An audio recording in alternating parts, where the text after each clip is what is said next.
1 cup बेसन को दूध में घोल के आज बनाएंगे बहुत ही गजब की रेसिपी, जो कि त्योहारों में आप मार्केट से लेके आते हैं, हमें बहुत महंगे दामों में मिलती है और पता नहीं किस तरीके से बनाई जाती है, क्योंकि त्योहारों में तो बहुत ही मिलावटी चीज़ें मिलती हैं। त्योहारों का सिलसिला शुरू हो गया है, नवरात्रि के जाने के बाद आगे के हमारे सारे फेस्टिवल स्टार्ट हो गए हैं, जैसे कि करवा चौथ आने वाला है और छठ पूजा भी आने वाली है, और इसके बाद भी हमारे जैसे कि दिवाली भी आने वाली है, और भी बीच में कई त्यौहार पड़ जाते हैं। ऐसे में क्या होता है, हमारे पास प्रेशर भी बहुत रहता है, हमारे घर पे काम, साफ सफाई, ये सारी चीज़ें हमारे घर पे रहती हैं, क्योंकि ये तो त्योहारों में किया ही जाता है। हम औरतों के पास इतना टाइम नहीं रहता है, फिर भी हम सोचते हैं कि कुछ टाइम निकाल के हम अपने जो किचन का काम है वो भी कर लें। ऐसे में हम मार्केट जब जाते हैं तो हमें मार्केट में बहुत ज़्यादा पैसे भी खर्च करने पड़ते हैं, तो क्यों ना कम पैसे से हम घर पे ही अपने त्योहारों में 4 चांद लगा लें। यहाँ पे हमें बेसन लेना है, बेसन किसी भी कप या कटोरी से माप लें। तो यहाँ पे मैंने 1 कटोरी, छोटी कटोरी से बेसन लिया हुआ है। बेसन को पहले से हमने छान के रखा हुआ था कंटेनर में, तो यहाँ पे हमने वैसे ही निकाल लिया है। आपके पास अगर छना हुआ नहीं है तो छान लें। और बेसन आप कोई भी क्वालिटी का लें, मोटा हो या बारीक, कोई भी ले सकते हैं। दूध ले लें फुल फैट, लेकिन यहाँ पे अभी हमें गर्म दूध का इस्तेमाल नहीं करना है, रूम टेम्परेचर में हमारा दूध होना चाहिए।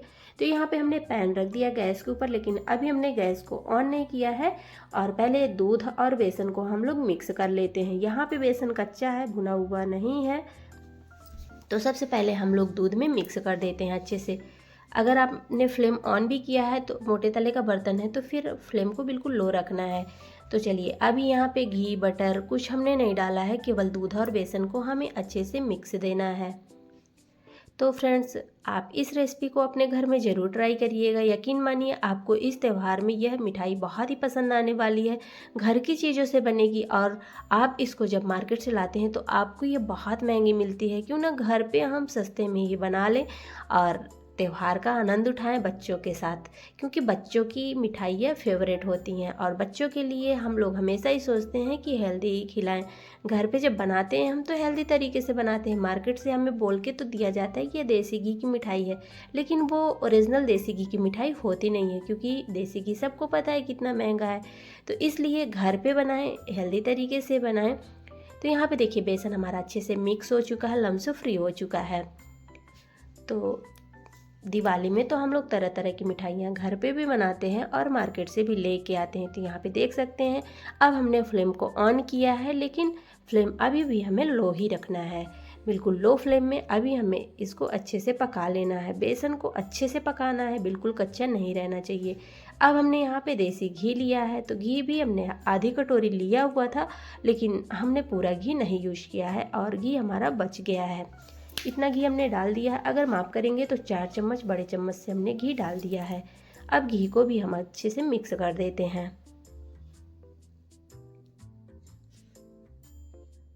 किसी भी त्यौहार में आप इसको बना सकते हैं। और गणेश जी की तो ये फेवरेट बेसन की जो मिठाइयाँ होती है वो गणेश जी की फेवरेट होती हैं, जैसे कि आप इसको करवा चौथ में भी बना सकते हैं और दिवाली में तो इसको खास आप बना ही सकते हैं।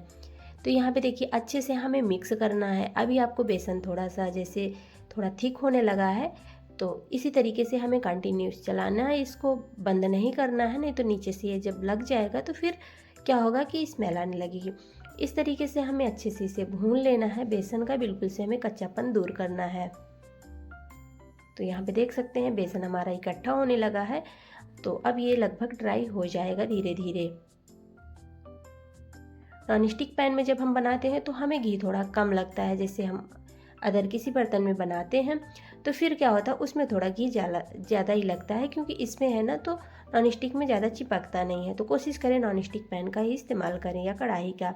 यहाँ पे देख सकते हैं बेसन हमारा ड्राई होने लगा है, तो इस तरीके से हमें कंटिन्यू चलाते चलाते इसको जैसे आप भुनेंगे ना तो ये ड्राई हो जाएगा, और इसका टेक्सचर बिल्कुल जैसे कि सूजी होती है ना मोटी वाली, उस तरीके से हो जाएगा।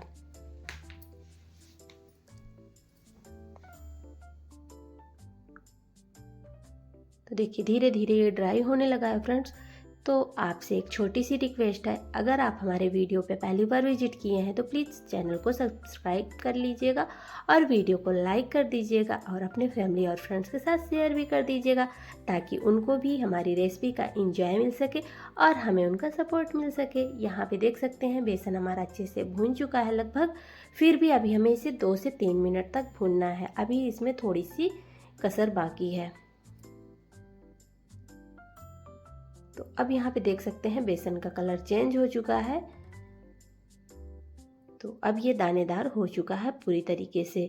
अब लगभग आपको समझ में आ रहा होगा कि आज हम इस रेसिपी को कैसे बनाने वाले हैं, क्या बनाने वाले हैं। तो आज हम बेसन का मिल्क केक बनाएंगे, जो कि मार्केट में आपको बहुत महंगे दामों में जब आप मिल्क केक लेते हैं तो आपको महंगा मिलता है। क्यों ना हम बेसन से घर पे बना लें, बिल्कुल शुद्ध तरीके से बनाएंगे। चलिए अब हम यहाँ पे एक पैन लेंगे या कोई भी आप बर्तन ले सकते हैं। यहाँ पे मैंने एक चाय वाला पैन लिया हुआ है और इसमें हम डाल देंगे चीनी। तो चीनी डालने के बाद फ्लेम थोड़ा हाई लग रहा था तो हमने पैन को निकाल लिया हुआ है। अब उसी पैन में हम 1 कटोरी पानी डालेंगे। जिस कटोरी से हमने चीनी डाला हुआ था ना, उसी कटोरी से हम पानी भी डाल देंगे और फ्लेम को अभी हमने यहाँ पे ऑफ कर देना है। तो यहाँ पे हमने चीनी भी डाल दिया है। तो बर्तन थोड़ा ये जो है चाय वाला हमारा पैन ये पतला है, इसलिए यहाँ पे थोड़ा सा नीचे से लग रहा था, तो हमने फ्लेम को ऑफ कर दिया है। अब फ्लेम को हमने ऑन किया और इसको मीडियम आंच पे हम पका लेंगे चीनी को गलने तक। इसकी कोई चाशनी हमें नहीं बनानी है। अब यहाँ पे हमने 2 से 3 इलायची भी कूट के डाल दिया है। आप यहाँ पे कोई भी एसेंस डाल सकते हैं या इलायची का पाउडर भी डाल सकते हैं, लेकिन कुटी हुई इलायची का टेस्ट ही अलग आता है। तो फ्रेंड्स यहाँ पे देख सकते हैं, अब हम एक थाली भी सेट करते हैं। यहाँ पे हमने थोड़ा सा घी लगा लेना है। आप किसी भी कंटेनर में या जैसे केक टिन है और जो बर्फ़ी बनाने वाला आता है ट्रे, उसमें भी आप इस तरीके से सेट कर सकते हैं। ड्राई फ्रूट से भी अपने अकॉर्डिंग, जैसे आपको जो टेस्ट पसंद है जिस ड्राई फ्रूट्स का, उसको आप कट करके डाल सकते हैं। अब यहाँ पे देखिए जो हमने चाशनी बनाई हुई थी, यानी कि जो चीनी गला के रखी हुई थी, तो मेजरमेंट का खास ख्याल रखिएगा। जैसे 1 कटोरी हमने दूध लिया, 1 कटोरी पानी लिया, 1 कटोरी चीनी लिया। ये सारी चीज़ें जिस बर्तन से ले सेम लें, केवल घी बस हमारा कम लगेगा और सारी चीज़ें बराबर ही लगेंगी। थोड़ा बेसन के ऊपर डिपेंड करता है कि दूध कम ज़्यादा हो सकता है। जैसे आप मोटा वाला बेसन ले रहे हैं तो थोड़ा दूध ज़्यादा लग सकता है, 2 से 4 चम्मच के लगभग। तो जैसे आप मिठाई बना रहे हैं तो डबल कर लीजिए। जैसे कि आप ज़्यादा मिठाई बनाने वाले हैं तो 2 कटोरी बेसन ले सकते हैं, 3 कटोरी ले सकते हैं, तो वैसे दूध भी लगेगा और वैसे चीनी। अगर आप मीठा कम खाते हैं तो फिर आप यहाँ पे चीनी की क्वांटिटी कम कर सकते हैं। थोड़ा सा फूड कलर डालेंगे, पूरी तरीके से ऑप्शनल है। अगर आप इसको बिल्कुल से बेसन का ओरिजिनल कलर जो होता है उस तरीके से बनाना चाहते हैं तो आप इसमें यहाँ पे जो कलर हमने डाला वो स्किप कर सकते हैं। आप यहाँ पे थोड़ी सी 1 चुटकी हल्दी भी डाल सकते हैं। तो यहाँ पे देख सकते हैं कितने अच्छे से बबल्स आ रहे हैं, घी और चीनी के दोनों मिक्स होके। यही बबल्स हमारी मिठाई को दानेदार बनाते हैं। अच्छे से हमें पका लेना है, इसी स्टेज पे मिक्स करते जाना है। और यहाँ पे देख सकते हैं हमारी मिठाई में बिल्कुल से दाने आ चुके हैं और यह दानेदार हमारा मिल्क केक बन के तैयार हो जाता है। अगर कहें तो बेसन का मिल्क केक हमारा ये बन चुका है। अभी भी हम इसको कंटिन्यू चलाते जाएंगे, बंद बिल्कुल से नहीं करना है और फ्लेम को लो रखना है।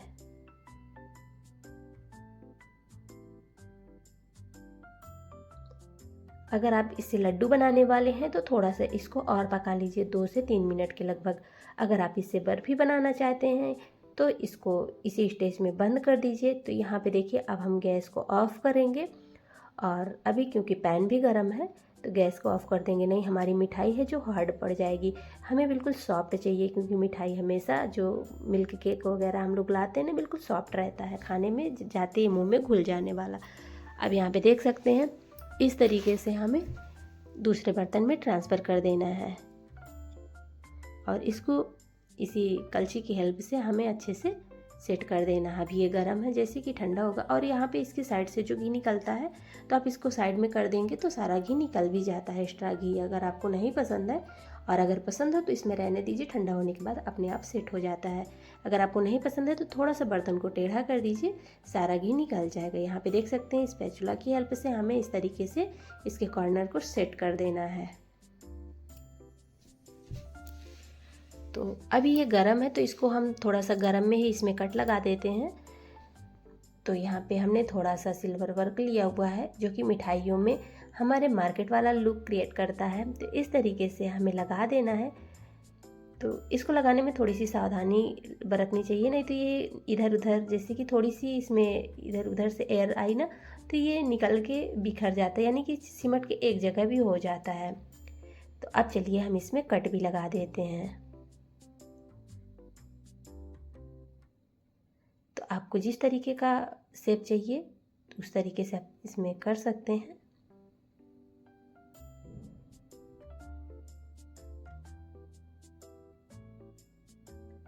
तो फ्रेंड्स, ये देखिए हमारी लाजवाब सी मिठाई बन के तैयार हो गई है।